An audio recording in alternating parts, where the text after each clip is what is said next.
Hello दोस्तों, आज हम लोग पढ़ेंगे क्लास 7th की जो ज्योग्राफी हम लोग पढ़ रहे थे उसका चैप्टर नंबर 4 पढ़ेंगे जिसका नाम है वायु। इस चैप्टर में हम लोग वायु के बारे में जानेंगे यानी कि पवन के बारे में जानेंगे। ठीक। और इससे पहले जो 3 चैप्टर हो चुके हैं वो जिनने भी वो वीडियो ना देखे हो तो वो वीडियो जरूर देख लें, और जिससे भी वीडियो पसंद आ रहे हो वो सब्सक्राइब जरूर कर लें और लाइक कर लें और अपने दोस्तों के साथ भी शेयर कर लें, जिससे ज़्यादा से ज़्यादा लोग ये एनसीईआरटी पढ़ सकें और देख सकें। तो चलिए हम लोग अपने चैप्टर की शुरुआत करते हैं। चैप्टर की शुरुआत होती है, हमारी पृथ्वी चारों ओर से वायु की घनी चादर से घिरी हुई है, जिसे वायुमंडल कहते हैं।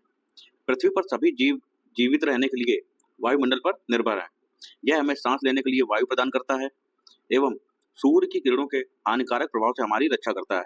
यदि सुरक्षा की यह चादर ना हो तो हम दिन के समय सूर्य की गर्मी से तप्त होकर जल सकते हैं एवं रात के समय ठंड से जम सकते हैं। अतः यह वह वायु राशि है जिसने पृथ्वी के तापमान को रहने योग्य बनाया है। ठीक।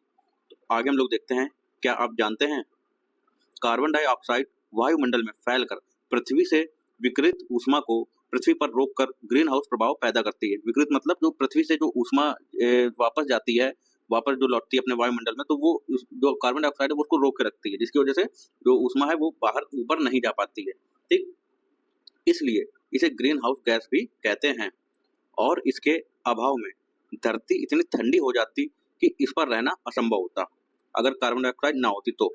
किंतु जब कारखानों एवं कार के धुएं से वायुमंडल में इसका स्तर बढ़ता है तब इस ऊष्मा के द्वारा पृथ्वी का तापमान बढ़ता है, यानी कि जो अदर जो कारण होते हैं जिसकी वजह से तापमान बढ़ जाता है और कार्बन डाइऑक्साइड भी बढ़ जाती है, तो उससे तापमान भी पूरा पृथ्वी का बढ़ जाता है। इसे भूमंडलीय तापन यानी ग्लोबल वार्मिंग कहते हैं। ठीक। तो ये आपको समझ में आ गया होगा ग्लोबल वार्मिंग का जो बेसिक चीज है वो क्या है। तापमान में इस वृद्धि के कारण पृथ्वी के सबसे ठंडे प्रदेश में जमी हुई बर्फ पिघलती है, जिसके परिणामस्वरूप समुद्र के जल स्तर में वृद्धि होती है, जिससे तटीय क्षेत्रों में बाढ़ आ जाती है। दीर्घ अवधि में इसके कारण जलवायु में अत्यधिक परिवर्तन हो सकता है, जिसके फलस्वरूप कुछ पौधे एवं पशु लुप्त हो सकते हैं। ठीक। तो ये जो है जो घटनाएं हैं वो घट सकती हैं इसकी जो तापमान में वृद्धि के कारण। आगे हम लोग देखते हैं वायुमंडल का संगठन। ठीक। तो वायुमंडल में जो क्या क्या चीजें होती हैं वो सब हम लोग देखते हैं।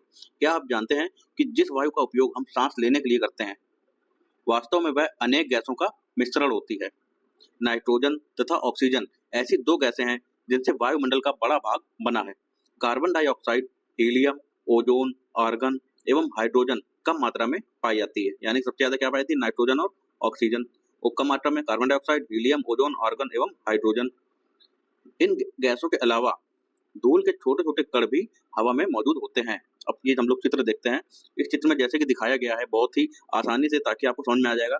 ये है यहाँ इतना जो पूरा भाग है, ये पूरा जो भाग है ये नाइट्रोजन है। नाइट्रोजन कितनी 78%। और ये वाला जो नीला वाला जो भाग है ये है ऑक्सीजन को, जो कि है 21%। ठीक। बाकी जो है हमारी कार्बन डाइऑक्साइड 0.03% है, और अन्य जो है 0.04% और आर्गन है 0.93%। इससे आप बहुत ही आसानी से इसको समझ सकते हैं। तो इस 4.1 चित्र में वृत्ता रेख दिया गया है जिसमें वायु के विभिन्न संघटकों के प्रतिशत दर्शाए गए हैं। नाइट्रोजन वायु में सर्वाधिक पाई जाने वाली गैस है। जब हम सांस लेते हैं तब फेफड़ों में कुछ नाइट्रोजन भी ले जाते हैं और फिर उसे बाहर निकाल देते हैं, परंतु पौधों को अपने जीवन के लिए नाइट्रोजन की आवश्यकता होती है, यानी कि पौधों को अपने जीवन के लिए नाइट्रोजन की आवश्यकता होती है। वे सीधे वायु से नाइट्रोजन नहीं ले पाते। ठीक। तो ये चीज आपको ध्यान रखनी है कि जो पौधे हैं वो सीधे वायु से नाइट्रोजन, हवा से नाइट्रोजन नहीं लेते हैं। मृदा तथा कुछ पौधों की जड़ों में रहने वाले जीवाणु वायु से नाइट्रोजन लेकर इसका स्वरूप बदल देते हैं, जिससे पौधे इसका प्रयोग कर सकें। ठीक। तो नाइट्रोजन का जो स्वरूप है उसको बदलने के बाद पौधे नाइट्रोजन को ग्रहण कर लेते हैं। ऑक्सीजन वायु में प्रचुरता से मिलने वाली दूसरी गैस है। मनुष्य तथा पशु सांस लेने में वायु से ऑक्सीजन प्राप्त करते हैं। हरे पादप प्रकाश संश्लेषण द्वारा ऑक्सीजन उत्पन्न करते हैं।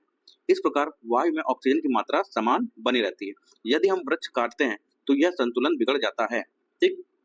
तो बहुत ही जो है समझने वाली बात लिखी हुई है इसमें। जो आज के जो हमारे जो जो क्लाइमेटोलॉजी में जो परिवर्तन हो रहा है, जो क्लाइमेट में जो चेंज हो रहा है, ठीक, तो वो उसमें ये चीज बहुत इंपॉर्टेंट है कि पेड़ काटे जा रहे हैं, बड़े बड़े वन काटे जा रहे हैं, तो इस प्रकार की चीजों से किस प्रकार से संतुलन बिगड़ता है ये समझना चाहिए। कार्बन डाइऑक्साइड अन्य महत्वपूर्ण गैस है। हरे पादप अपने भोजन के रूप में कार्बन डाइऑक्साइड का प्रयोग करते हैं और ऑक्सीजन वापस देते हैं।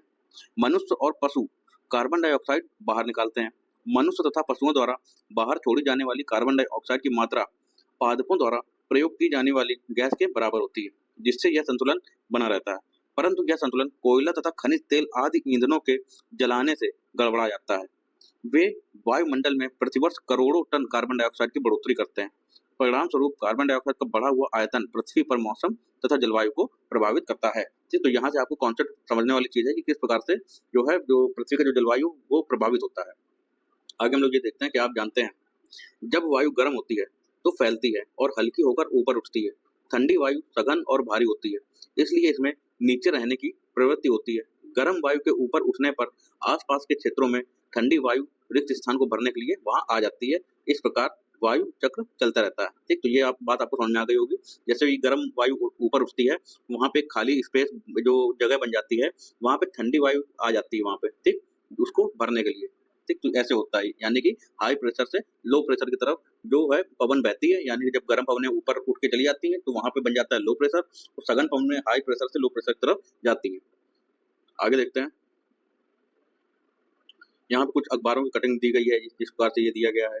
ठीक, ग्लोबल वार्मिंग की समस्याएं वगैरह, ठीक है, ये चीज हम लोग समझ लिए हैं। अब देखते हैं वायुमंडल की संरचना। हमारा वायुमंडल 5 परतों में विभाजित है, जो पृथ्वी की सतह से आरंभ होती है। ये है क्षोभ मंडल, संताप मंडल, मध्यमंडल, वायुमंडल, वायुमंडल एवं बहिर्मंडल। ठीक, तो हम लोग ये चित्र देख लेते हैं। इस चित्र में बहुत ही अच्छे से इसको एक्सप्लेन किया गया है, समझाया गया। इसमें देखते हैं, ये है हमारा क्षोभ मंडल, ये है संताप मंडल, ये है मध्यमंडल, और ये है वायुमंडल, और ये है बहिर्मंडल। अगर हम लोग देखें तो क्षोभ मंडल संताप मंडल के बीच में ये क्षोभ सीमा दी गई है, जिसको क्षोभ सीमा बोलते हैं। संताप मंडल और मध्य मंडल के बीच में ये संताप सीमा दी गई है, और मध्य मंडल और वायुमंडल के बीच में मध्य सीमा दी गई है। ठीक, संताप मंडल में ही हमारा जो है ओजोन जो लेयर है, ओजोन परत है, वो संताप मंडल में ही पाई जाती है। और जो हवाई जहाज जो उड़ते हैं वो भी कहाँ उड़ते हैं? संताप मंडल में। तो यहाँ पे ये ऊंचाई दी गई कि कितनी ऊंचाई पे ये परतें पाई जाती हैं। ठीक, अब हम लोग इसको पढ़ते हैं। क्षोभ मंडल, यह परत वायुमंडल की सबसे महत्वपूर्ण परत है। इसकी औसत ऊंचाई 13 किलोमीटर है। हम इसी मंडल में मौजूद वायु में सांस लेते हैं, मतलब हम सभी जो जीव जंतु हैं, जो पूरा स्थल मंडल है, वो पूरा क्षोभ मंडल के अंतर्गत ही आता है। ठीक, आगे देखें, मौसम की लगभग सभी घटनाएं जैसे वर्षा, कोहरा एवं ओलावर्षण इसी परत के अंदर होती है, यानी कि सभी जो बारिश वगैरह होती है वो सब क्षोभ मंडल में ही होती है। अब देखते हैं संताप मंडल। क्षोभ मंडल के ऊपर का भाग संताप मंडल कहलाता है। यह लगभग 50 किलोमीटर की ऊंचाई तक फैला है। यह परत बादलों एवं मौसम संबंधी घटनाओं से लगभग मुक्त होती है। इसके फलस्वरूप यहाँ की परिस्थितियां हवाई जहाज उड़ाने के लिए आदर्श होती हैं। संताप मंडल की एक महत्वपूर्ण विशेषता यह है कि इसमें ओजोन गैस की परत होती है। यह परत सूर्य से आने वाली हानिकारक गैसों से हमारी रक्षा करती है। जो सूर्य से अल्ट्रावायलेट जो किरणें आती हैं, जो कि हानिकारक होती हैं हमारे लिए, उनको ये आने से रोकती है। आगे देखते हैं मध्यमंडल। यह वायुमंडल की तीसरी परत है। यह संताप मंडल के ठीक ऊपर होती है। यह लगभग 80 किलोमीटर की ऊंचाई तक फैली होती है। ठीक, तो कितनी? 80 किलोमीटर ऊंचाई तक ये फैली रहती है। अंतरिक्ष से प्रवेश करने वाले उल्कापिंड इस परत में आने पर जल जाते हैं। आगे देखें, बाह्य वायुमंडल। बाह्य वायुमंडल में बढ़ती ऊंचाई के साथ तापमान अत्यधिक तीव्रता से बढ़ता है। आयन मंडल इस परत का एक भाग है। यह 80 से 400 किलोमीटर तक फैला है। और जो रेडियो संचार है, रेडियो संचार के लिए इस परत का उपयोग होता है। इसका वायुमंडल का। वास्तव में पृथ्वी से प्रसारित रेडियो तरंगे इस परत द्वारा पुनः पृथ्वी पर परावर्तित कर दी जाती है। तो ठीक है, तो ये जो रेडियो तरंगे वगैरह है, इसके लिए कहाँ पे किस परत का प्रयोग होता है? वायुमंडल का। अब देखते हैं बहिर्मंडल। वायुमंडल की सबसे ऊपरी परत को बहिर्मंडल के नाम से जाना जाता है। यह वायु की पतली परत होती है। हल्की गैसें जैसे हीलियम एवं हाइड्रोजन यहीं से अंतरिक्ष में तैरती रहती है, यानी कि हीलियम और हाइड्रोजन यहाँ पे पाई जाती है। ये इंपॉर्टेंट है, ये आपको याद रखना है। बाकी ये कुछ करने के लिए बच्चों के लिए कार्य दिया गया है। स्थानीय समाचार पत्र से 10 दिन की मौसम रिपोर्ट लिखें एवं मौसम में बदलाव का अवलोकन करें। आगे देखते हैं मौसम एवं जलवायु। क्या आज वर्षा होगी? क्या आज दिन साफ होगा और धूप निकलेगी? कितनी ही बार हमने क्रिकेट प्रेमियों के मुंह से एक दिवसीय मैच के भविष्य पर अनुमान लगाते सुना होगा। यदि हम कल्पना करें कि हमारा शरीर एक रेडियो है और मस्तिष्क उसके स्पीकर, तो मौसम वह है जो इसके नियंत्रण बटनों से छेड़छाड़ करता रहता है। मौसम वायुमंडल की प्रत्येक घंटे तथा दिन प्रतिदिन की स्थिति होती है। आर्द्र एवं गर्म मौसम किसी को भी चिड़चिड़ा बना सकता है। अच्छा हवादार मौसम हमें आनंद देता है और हम घूमने की योजना भी बना सकते हैं। मौसम नाटकीय रूप से दिन प्रतिदिन बदलता है, यानी कि मौसम जो है दिन प्रतिदिन बदलता रहता है। किंतु दीर्घ काल में किसी स्थान का औसत मौसम उस स्थान की जलवायु बताता है। यानी कि जो दीर्घ काल में जो एक मौसम जो एक बनता है, जिसका लंबे समय के बाद अवलोकन किया जाता है, वो जो होता है उसको जलवायु कहते हैं। और जो मौसम जो होता है वो हर दिन बदलता रहता है। क्या अब आप समझ गए कि हम मौसम का दैनिक पूर्वानुमान क्यों करते हैं? देखते हैं तापमान। आप प्रतिदिन जिस तापमान का अनुभव करते हैं वह वायुमंडल का तापमान होता है। वायु में मौजूद ताप एवं शीतलता के परिणाम को तापमान कहते हैं। वायुमंडल का तापमान केवल दिन और रात में ही नहीं बदलता बल्कि ऋतुओं के अनुसार भी बदलता है। शीत ऋतु की अपेक्षा ग्रीष्म ऋतु ज्यादा गर्म होती है। अब देखते हैं, आतपन एक महत्वपूर्ण कारक है। आतपन आतपन जो है वो एक जो वर्ड है इसको आपको ध्यान रखना है। आतपन एक महत्वपूर्ण कारक है जो तापमान के वितरण को प्रभावित करता है। जो तापमान का जो हर जगह वितरण होता है, यानी कि जो जो बढ़ता है तापमान, उसको प्रभावित करता है। सूर्य से आने वाली वह ऊर्जा जिसे पृथ्वी रोक लेती है आतपन कहलाती है।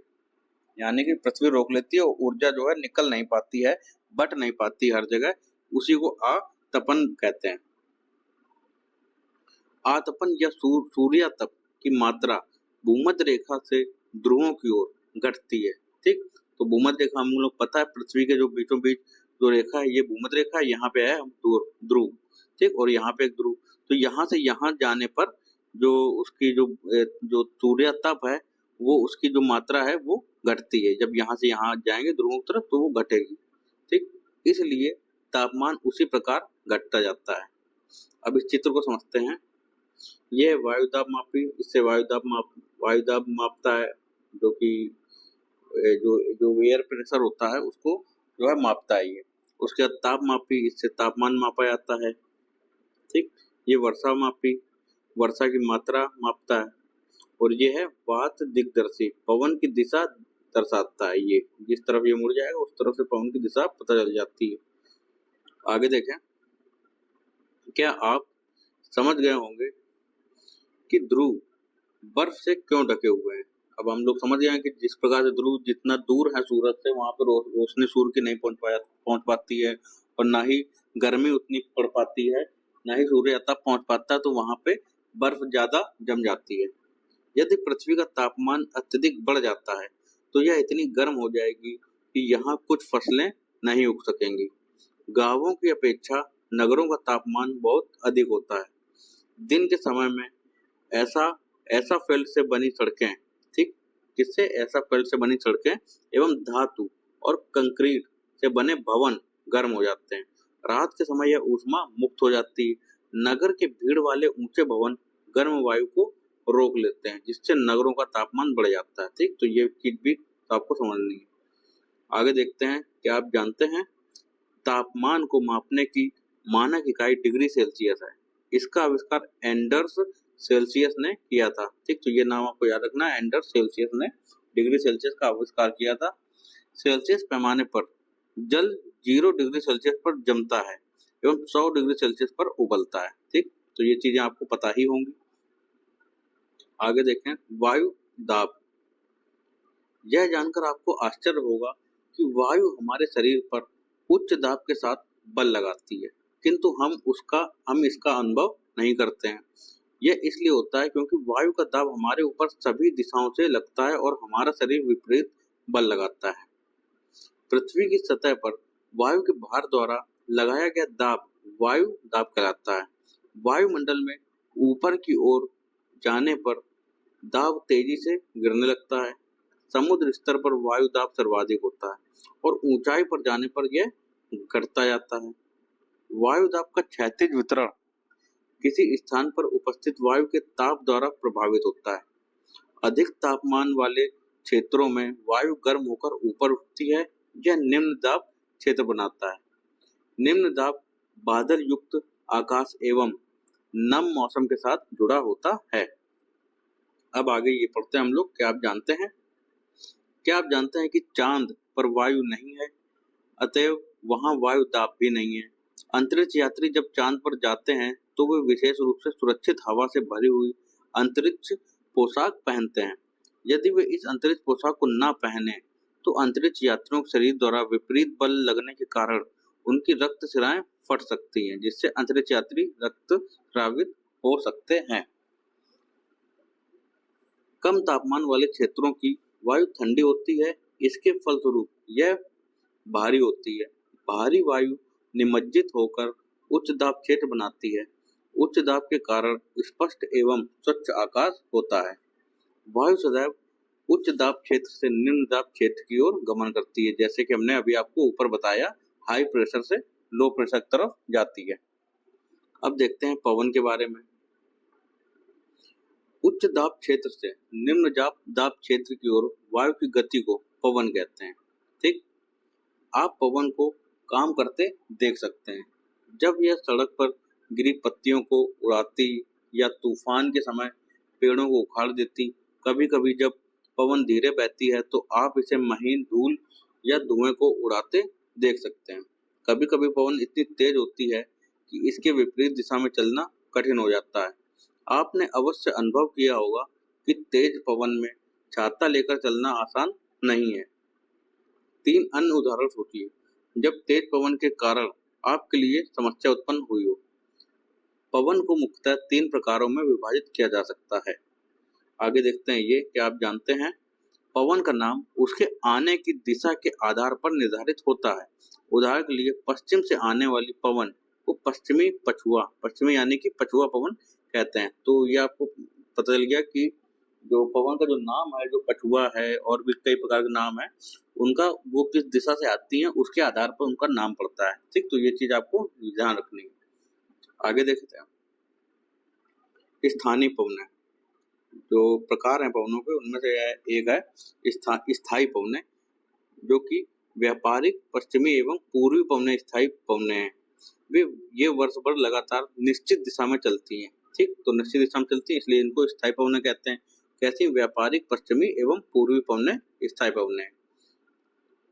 मौसमी पवनें, ये पवनें विभिन्न ऋतुओं में अपनी दिशा बदलती रहती हैं। उदाहरण के लिए भारत में मानसूनी पवनें। ठीक, तो ये हो गई मौसमी पवनें। आगे देखते हैं स्थानीय पवनें। ये पवनें किसी छोटे क्षेत्र में वर्ष या दिन के किसी विशेष समय में चलती हैं। उदाहरण के लिए स्थल एवं समुद्री समीर। क्या आपको भारत के उत्तरी क्षेत्र की गर्म एवं शुष्क स्थानीय पवन याद है? इसे लू कहते हैं। ठीक, तो लू कई जगह अलग अलग नाम होते हैं। अगर हम लोग अफ्रीका के परिप्रेक्ष्य में देखें तो एक हबूब नाम की हवा चलती है हबूब, और जो लू है वो भारत और पाकिस्तान में लू बोलते हैं। ठीक, इसलिए अलग अलग क्षेत्रों के अलग अलग नाम हैं। अब ये चित्र को हम लोग समझते हैं। ये है प्रमुख वायुदाब पेटियां, जो कि बहुत ही इम्पोर्टेंट ये है। इसको बहुत ही अच्छे से आपको समझना है। आप इसका स्क्रीनशॉट भी ले सकते हैं। इसमें यहाँ पे है 90 डिग्री उत्तर, ये है 90 डिग्री दक्षिण। ठीक, ये है हमारी 0 डिग्री यानी कि इक्वेटर है, यानी कि भूमध्य रेखा है ये। ठीक है, ये आपको भूमध्य रेखा दिखाई दे रही। उसके बाद देखेंगे यह कर्क रेखा और ये है मकर रेखा, यानी कि 23.5 डिग्री पे ये है और 23.5 डिग्री पे ये भी है। उसके बाद इनके बीच का क्षेत्र का जो नाम है वो दिया गया है। अगर हम लोग देखें यहाँ पे नाम लिखा है उपोष्ण उच्च दाब, यानी कि हॉर्स अक्षांश। ठीक, तो ये है हमारा मकर रेखा के नीचे का क्षेत्र, और ये जो अधो ध्रुवीय निम्न दाब है इसके ऊपर का क्षेत्र है। उसके बाद अगर हम इसके भूमध्य रेखा के ऊपर अगर हम लोग देखें तो यहाँ पे उपोष्ण उच्च दाब, ये भी हॉर्स अक्षांश यहाँ पे भी दिया गया है। ठीक, तो ये है उपोष्ण उच्च दाब, यहाँ पे भी उपोष्ण उच्च दाब है। इनके दोनों के नाम सेम है। ये सनातन पछुआ पवन और यहाँ पे भी सनातन पछुआ पवन। ठीक, तो इनकी दिशा आप देख सकते हैं। उसके बाद ये है ध्रुवीय पूर्वी पवन, यहाँ पे भी है ध्रुवीय पूर्वी पवन। ठीक, क्योंकि पूर्व से आ रही है इसलिए पूर्वी पवन हो गई। ठीक, जा रही है कहीं पे भी, लेकिन जिस तरफ से आ रही है उसको वही नाम दिया जाता है, पूर्वी पवन, पश्चिमी पवन, पछुआ पवन, इस प्रकार से। ठीक, यहाँ पे हम लोग देखें चक्रवात को पढ़ते हैं। भारत के पूर्वी समुद्री तट पर स्थित ओडिशा में बंगाल की खाड़ी से उठने वाले चक्रवातों का खतरा बना रहता है। 17 से 18 अक्टूबर 1999 को राज्य के 5 जिलों में चक्रवात आया। 29 अक्टूबर 1999 को एक अन्य महाचक्रवात आया जिसने राज्य के एक बड़े भाग में तबाही मचाई। मुख्यतः पवन का वेग, वर्षा तथा ज्वारीय प्रोत्कर्ष से हानियां हुई। 260 किलोमीटर प्रति घंटे तक के वेग वाली पवन 36 घंटे से भी ज्यादा समय तक चलती रही। तीव्र वेग वाली इस पवन ने पेड़ों को उखाड़ दिया और कच्चे घरों को नष्ट कर दिया। अनेक औद्योगिक भवनों तथा अन्य घरों की छतें भी उड़ गईं। विद्युत आपूर्ति एवं टेलीफोन लाइनें पूरी तरह से कट गईं। चक्रवात के फलस्वरूप लगातार 3 दिनों तक भारी वर्षा होती रही। इस वर्षा के कारण ओडिशा की प्रमुख नदियों में बाढ़ आ गई। चक्रवाती पवनों के कारण उठी ज्वारी तरंगें स्थल पर 20 किलोमीटर तक आ गई और फलस्वरूप तटीय क्षेत्रों में भयानक तबाही हुई। अचानक 7 से 10 मीटर ऊंची ज्वारी तरंगें आ गई, जिसके कारण तैयार खड़ी धान की फसल पूरी तरह से नष्ट हो गई थी। तो ये चक्रवात द्वारा जो विनाश है उसका फोटो यहाँ पे दिखाई गई है। आगे देखते हैं। 25 अक्टूबर 1999 को पूर्वी पोर्ट ब्लेयर के निकट थाईलैंड की खाड़ी में अवदाब के कारण यह चक्रवात उत्पन्न हुआ और यह धीरे धीरे उत्तर पश्चिमी दिशा में बढ़ा। ठीक, तो अगर आपको दिशा कैसे निकालते हैं ये आपको नहीं पता, तो अगर आप ऐसे देखें तो ये हो जाता है हमारा नॉर्थ का क्षेत्र और ये हो जाता है साउथ। ठीक, ये ऊपर वाला नॉर्थ, नीचे वाला साउथ, और ये है हमारा ईस्ट और ये है वेस्ट, यानी कि ये है पूर्वी और ये है पश्चिम। तो यहाँ बात हो रही उत्तर पश्चिम दिशा में। ठीक, तो उत्तर ये है और ये है पश्चिम, तो यानी कि इस दिशा में। ठीक, ये देख सकते हैं। गहन होकर इसने महाचक्रवात का रूप धारण कर लिया और 29 अक्टूबर को सुबह 10:30 बजे ओडिशा के इरेसामा एवं बालीकुडा के बीच के क्षेत्रों को प्रभावित किया। इस महाचक्रवात ने भुवनेश्वर, कटक और 28 तटीय नगरों सहित ओडिशा के पूरे तट को बर्बाद कर दिया। इसने लगभग 130 लाख लोग प्रभावित हुए। इससे बहुत बड़ी संख्या में पशुओं की मौत हो गई। धान, सब्जियों एवं फलों की खड़ी फसलों का भारी नुकसान हुआ।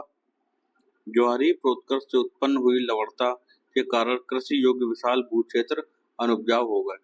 साल, सागवान एवं बांस के बागान वाले विशाल भू क्षेत्र नष्ट हो गए।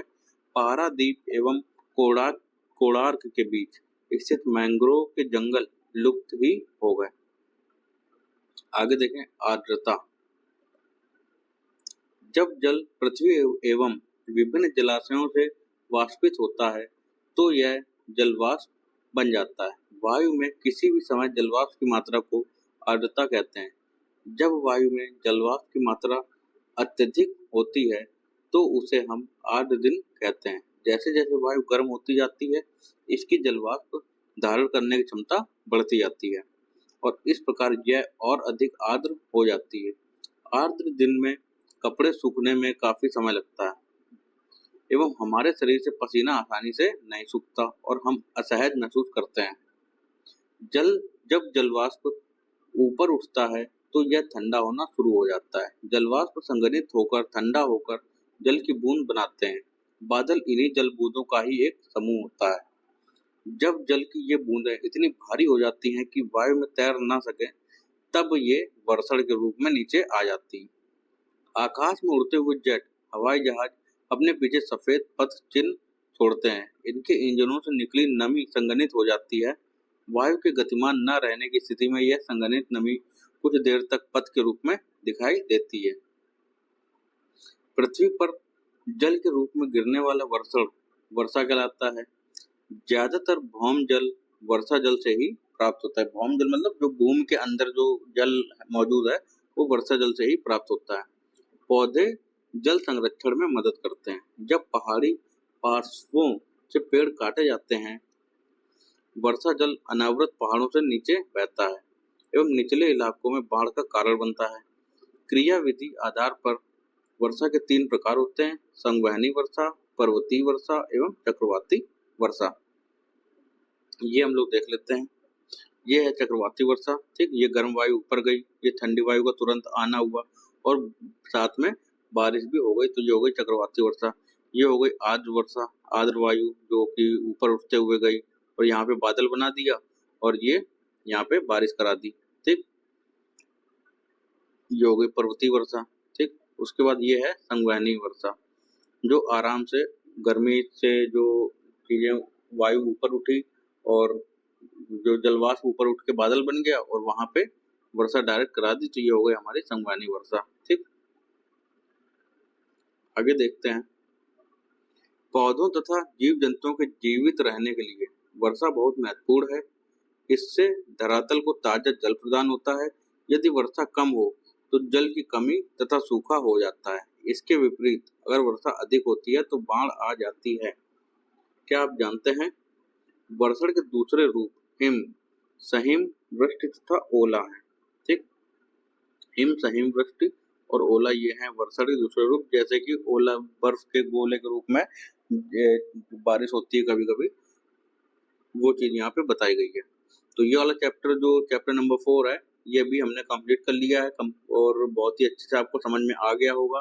ठीक, और इसको इस वीडियो को बार बार देखना है और जो पॉइंट हैं, जो नोट करने वाले बहुत सारे इसमें पॉइंट जो हम लोगों को मिले हैं, फैक्ट मिले हैं, वो सारे आपको नोट करके रख लेने हैं। ठीक, तो मिलते हैं अगले वीडियो में, तब तक के लिए धन्यवाद।